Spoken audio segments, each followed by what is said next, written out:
Hello, and welcome to What is Crypto? I'm Matt, and this is Crypto. Today I'm going to be talking to you about the competitors to Kaspa, ticker symbol KAS, and which cryptos are vying for the top spot of that mass-adopted digital silver.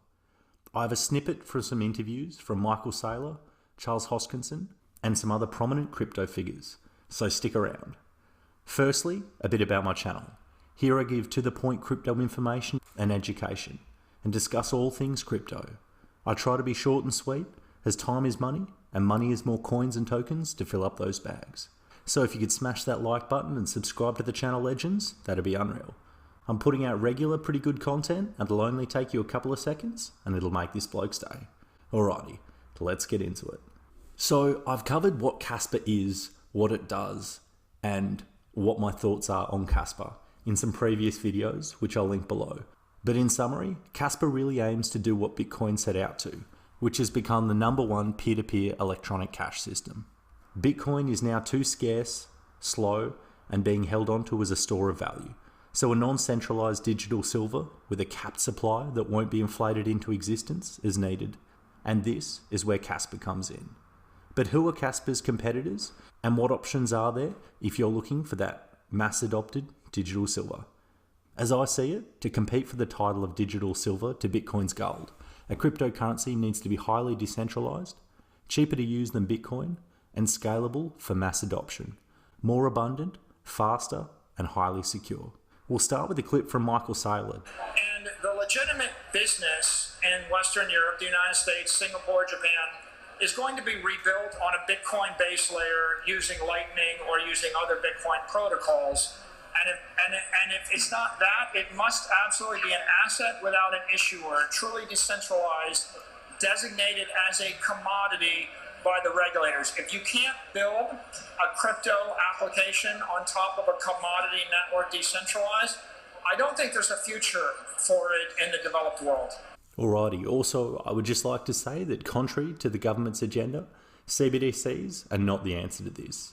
CBDCs, or centralized bank digital currencies, raise massive concerns around financial privacy, financial control, and are really quite counter to Satoshi's original vision. Having the government control where you spend your money, what you spend your money on, and being aware really of how you use your money is a pretty scary thought. If you don't know much about CBDCs, I suggest you start looking into them, as they'll be increasingly talked about, and the implementation or attempted implementation will begin imminently. Alright, onto who I think are Kaspas Main competitors in the goal to be a mass adopted digital silver. First competitor, Bitcoin, but more specifically, Bitcoin using the Lightning Network. I believe this is the biggest competitor to Kaspa, and I'd say it's the most widely adopted and talked about. The Lightning Network is a second layer for the Bitcoin blockchain, which serves to speed up transaction times and decrease network congestion by introducing off-chain transactions, by creating payment channels between participants, allowing them to conduct multiple transactions without recording each one on the Bitcoin blockchain. I'll now play a short video on the Lightning Network. We should start thinking about Bitcoin as Bitcoin plus Lightning Network. Lightning Network is just a quick way to use Bitcoin. Look at the graphic that you see on the screen here. Lightning Network allows us to send Bitcoin through the Lightning Network instantly, but without using a central party and a central processor. While I think this is awesome tech, I think the fact that Bitcoin is too scarce and too valuable will prevent its day-to-day use for global mass adoption. People really just won't want to spend their Bitcoin. There's a great interview with one of Kaspa's founders where he also discusses the Lightning Network and the problems it faces when it scales to a potentially mass adopted level. He's a quantum cryptographer by the name of Shai Deshe, so is far more qualified to critique Lightning than myself.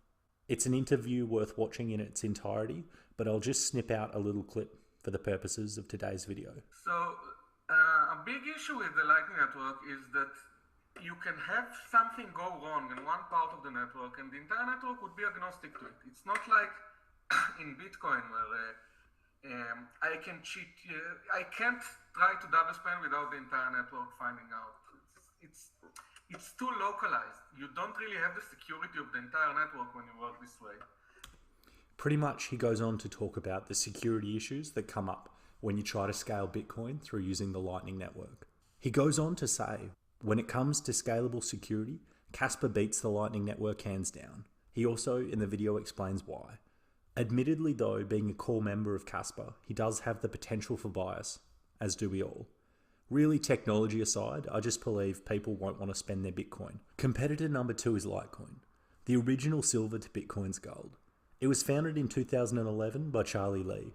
It is a decentralized cryptocurrency that offers faster transaction confirmation times and uses a different hashing algorithm than Bitcoin. While Litecoin shares similarities with Bitcoin, it was not derived from the Bitcoin codebase and is not a fork of Bitcoin. Litecoin has the same block size as Bitcoin, but faster block generation, allowing for faster transaction confirmations on the Litecoin network. Litecoin's block time is approximately 2.5 minutes, compared to Bitcoin's 10-minute block time. Litecoin allows 54 transactions per second, compared to Bitcoin's 7. Litecoin is an earlier technology, and if mass adoption were to occur, whether or not 54 transactions per second would cut it remains to be seen. I personally am a little doubtful. Competitor number 3 is Bitcoin Cash, ticker symbol BCH. So Bitcoin Cash emerged in 2017.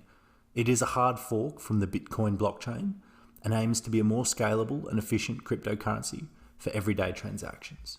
Critics argue though that Bitcoin Cash is more centralized due to its development as well as its small number of prominent mining pools and a more concentrated distribution of mining power, which raises concerns about the potential manipulation or control of the network. Bitcoin Cash has a transaction block size of 32 megabytes, allowing over 100 transactions per second. I'll now play an interview from the CryptoLark talking about Bitcoin Cash. Fork of Bitcoin, which was created when it split from the main Bitcoin chain back in 2017. Bitcoin Cash was created to allow for more transactions to go into a single block and thus to make fees lower and to decrease transaction times. Like Bitcoin, it has a hard cap of 21 million coins and uses proof of work to secure the network. Bitcoin Cash forked again in 2018 with a new coin called Bitcoin Satoshi Vision being created. Bitcoin Cash has largely failed to gain any kind of real adoption with very few users, little interest from merchants, critically weak support from miners, and in terms of price trades, around 1/200th of Bitcoin's price today.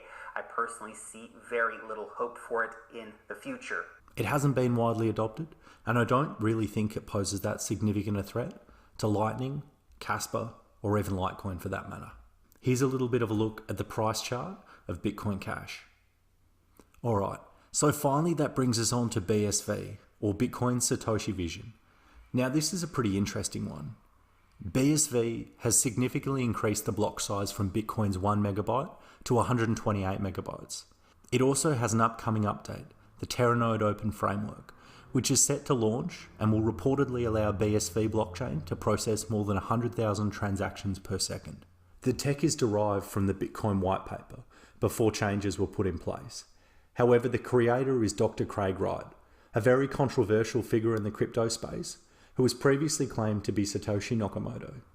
There is minimal evidence for this, and programmers such as Ethereum's Vitalik Buterin have found his claims laughable. I won't comment my thoughts on the matter. You can make up your own minds.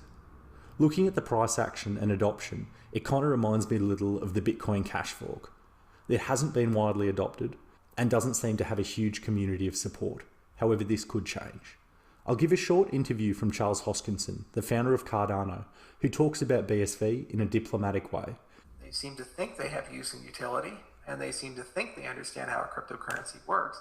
But to be honest with you, I've never had a conversation with a single developer or business that came to me and said, in a serious conversation, hey, we're thinking about deploying on SV. I've had conversations with people say we want to build on ICP and Solana and Harmony One, and we want to build on Ethereum, and we want to build on Cardano and Bitcoin Cash, and you just go down the list. Have conversations with people want to build on Avalanche and so forth, or IOTA, so ask me their opinion. I've never encountered, on all my years of being in the space, a single person who wants anything to do with that ecosystem. Alrighty, there is an interview from one of crypto's most influential figures. I'll let you make up your own minds on BSV.